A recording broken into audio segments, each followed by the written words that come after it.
નમસ્કાર મિત્રો, આજે એક એવી વાત કરવી છે સામાજિક જવાબદારીના ભાગરૂપે. મોટા ભાગે બહુ બધું સારું આજુબાજુ થતું હોય પણ એનો પ્રચાર ઓછો થતો હોય, પરંતુ ક્યારેક નબળા સમાચાર હોય તો લોકોને પણ એ સાંભળવા ગમે છે, જોવા ગમે છે, અને રેટિંગ વધારવાના હિસાબે લોકો એને પ્રિફર પણ કરતા હોય છે.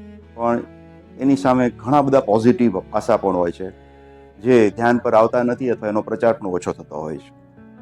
થોડા દિવસ પહેલા એક ન્યૂઝ આવ્યા કે કોઈ હોસ્પિટલની અંદર જે રેસિડેન્ટ ડોક્ટર હોય એ દર્દીઓના બેડ પર સૂઈ જાય છે. તો એ બાબતે થોડુંક મારે આપને વાત કરવી છે કે હું એનો સાક્ષી રહ્યો છું. મારા ઘરેથી બી મારી દીકરી ડોક્ટર બની છે. તો તેઓને કામ કેટલું કરવાનું હોય આપના હિસાબે? એ તો જેના ઘરે ડોક્ટર બનતા હોય એને ખબર હોય એને કામ કેટલું કરવાનું હોય. તો ઓનેસ્ટલી આપને કહું કે જ્યારે રેસિડેન્ટ ડોક્ટર હોય ત્યારે તેઓને જમવાનો સમય મળતો નથી. ટિફિન ગયું હોય તો ટિફિન પાછું આવતું હોય છે. તેઓને આરામ પણ નથી મળતો. 24 અવર્સ કરતાં પણ વધારે એ લોકો કામ કરતા હોય છે. સુવા નથી મળતું. એટલે મારી નજરે મેં જોયેલું છે, મારી દીકરીની એકની વાત નથી પણ બીજા બધા ડોક્ટરોને પણ જોયા છે કે ટેબલ ઉપર માથું નાખીને થોડી વાર માટે આરામ કરતા હોય. હવે ધારો કે ટેબલ ઉપર માથું નાખીને આરામ કરતા હોય અને કોઈ બહારની વ્યક્તિ આવીને જોવે કે ડોક્ટર ટેબલ પર સૂતા છે, તો હકીકતે એ લોકોને સુવા નથી મળતું ત્યારે ટેબલ ઉપર માથું નાખીને સૂતા હોય.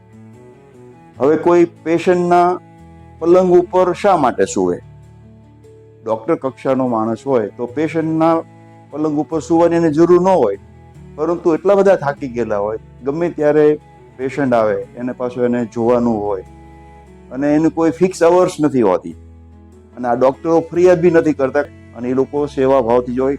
એકલ દોકલ કદાચ હોય, પરંતુ મોટા ભાગે એ લોકોને પણ એવું હોય છે કે મારે દર્દીઓને પાસ સેવા કરવી છે. અને એટલે જ્યારે કોઈ એવા સમાચાર આવે તો ઘણા બધાને એમ થાય કે આ લોકો ત્યાં સુવા જતા, પણ હકીકત એવું નથી હોતું.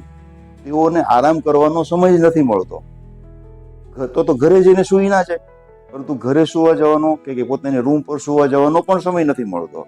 એટલે જ્યારે બી એકાદ કલાક અડધી કલાક એને ટાઈમ મળે ત્યારે થોડું રેસ્ટ કરતા હોય. અને એ સમયે જ કોઈ વ્યક્તિ ગયો હોય અને એટલા જાણકાર ન હોય, હું એમ નથી કહેતો કે નેગેટિવ હશે, પરંતુ એને માહિતી જ ન હોય કે આવું આ શા માટે કરવાની જરૂર પડે, જેના કારણે કોઈ રિપોર્ટિંગ કરી દેતા હોય છે.